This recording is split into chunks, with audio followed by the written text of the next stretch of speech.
Illustration number 2. Show the effect of the following transaction upon the accounting equation.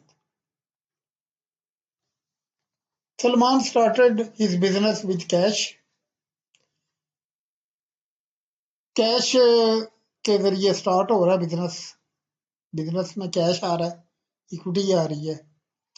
Purchased furniture for cash, एक asset generate हुआ है, cash गया.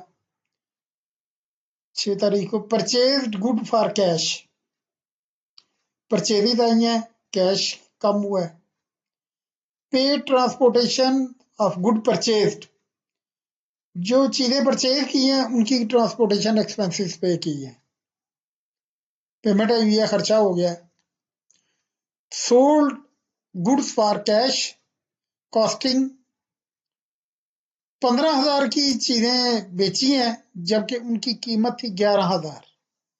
इसका मतलब है जो चीजें आपने बेची हैं वो 11,000 की तो आपके स्टॉक में से कम हो जाएंगी, कैश में आपके 15,000 आ जाएगा. तो जो बाकी डिफरेंस होगा वो हमारा प्रॉफिट होगा जो कैपिटल को हिट करेगा. ये एंट्री देखने से ही पता चल रहा है कि यहाँ पे वो क्या हुआ है. कैश हमारे पास से 15,000 आया, चीजों की वैल्यू थी 11,000, तो जो डिफरेंस है वो प्रॉफिट है. Purchase goods on credit basis, ठीक है, ये हमने अकाउंट पेएबल जनरेट हो गया, चीजें आई हैं हमारे पास. Sold goods to Rashid on credit basis, 8,000 की चीजें उसको उधार में दी हैं जबकि चीजों की कीमत 6,500 थी. यहां पर भी पता चल रहा है कि 6,500 और 8,000 का डिफरेंस जो है वो हमारा प्रॉफिट है. तो वो प्रॉफिट हमारा हिट करेगा कैपिटल को. और दूसरी तरफ कैश नहीं आ रहा, यहाँ पे राशिद का एक अकाउंट रिसीवेबल है वो जनरेट हुआ है, पैसे नहीं आए इससे. अब 25 तारीख को जो उसने 8,000 हमें देने थे उसमें से 4,000 उसने पे कर दिया. कैश पे टू क्रेडिटर, जिसके पैसे हमने देने थे हमने उसका भी 9,000 दे दिया. Paid rent and salaries for the month, खर्चे हुए हैं, कैपिटल को हिट करेंगे. अब देखते हैं कि अकाउंटिंग इक्वेशन में ये सवाल कैसे हल होगा.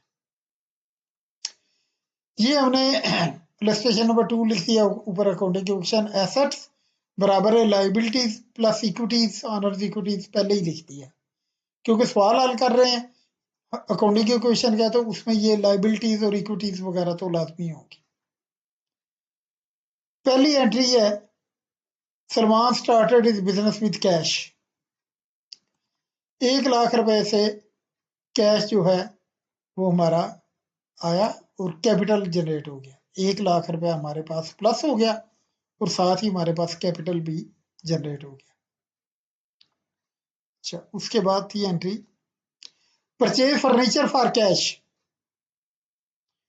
फर्नीचर हमारे पास आया और कैश क्या, देखिए एक फर्नीचर हमारे पास एसेट आया और यहां से कैश चला जाएगा, माइनस 4,000 हो गया जो कैश दिया है और एक एसेट हमने खरीदा है परचेज फर्नीचर के हिसाब से. अब जब इसका टोटल किया तो ये इसमें से 4,000 निकल गए तो इसका 4,000 इधर कन्वर्ट हो गया. इन दोनों को प्लस करेंगे तो कैपिटल के इक्वली आएगा. अकाउंटिंग इक्वेशन जो है वो बराबर होगी. उसके बाद है जी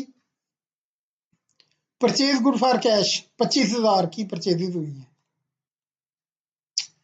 गुड्स आ गई, 25,000 दे दिया, चीजें हमारे पास आ गई 25,000 की.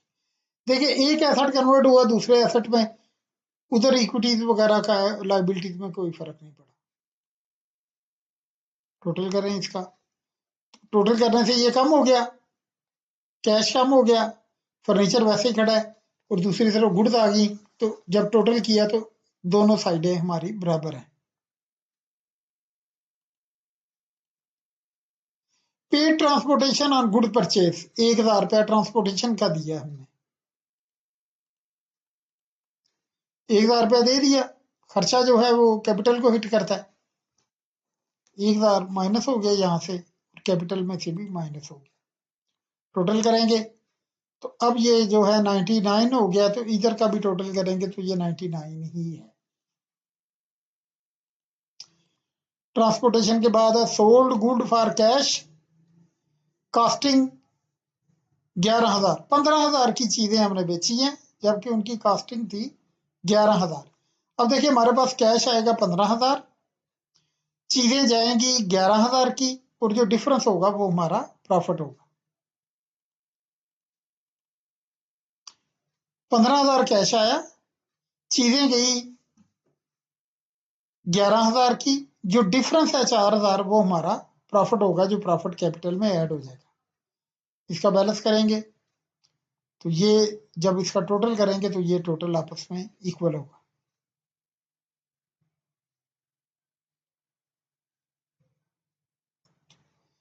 Purchase goods on credit basis, 15,000 की चीजें जो हैं हमने क्रेडिट पे सेल कर दी हैं, इसका वो पैसे देने हैं।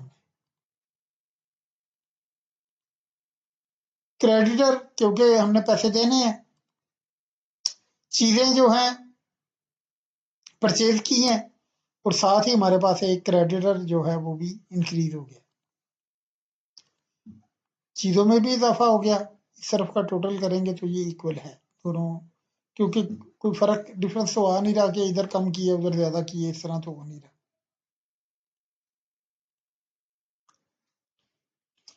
Sold good to Rashid on account on credit basis, 8,000 की राशिद को चीजें बेच दी हैं, कास्ट थी 6,500, 8,000 उससे लेने हैं, अकाउंट रिसीवेबल बन जाएगा, और चीजें जो हैं वो 6,500 की गई हैं, वो डिफरेंस प्रॉफिट होगा। ये पैसे इससे लेने हैं, डेटर एक बना लिया, 6,500 का सामान निकाल दिया, 8,000 उससे लेना है, जो डिफरेंस होगा वो हमारा प्रॉफिट होगा, वो ऑनर्स इक्विटीज में ऐड हो जाएगा। इसका टोटल करें, ये टोटल करेंगे तो ये दोनों साइडें बराबर है।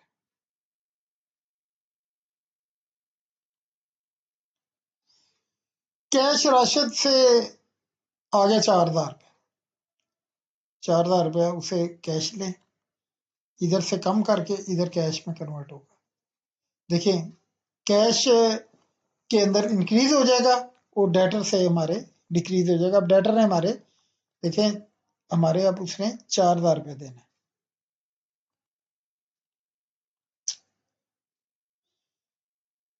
कैश पे टू क्रेडिटर, जिसके पैसे देने थे उसे हमने 9,000 रुपया दे दिया, ले जी उसको 9,000 रुपया दे दें, 9,000 रुपया माइनस कर दें, उसका 9,000 माइनस हो जाएगा। जब इसको टोटल करेंगे तो ये भी कम हो गया, ये भी कम हो गया, ये साइडें अगर टोटल करेंगे तो ये इक्वल है।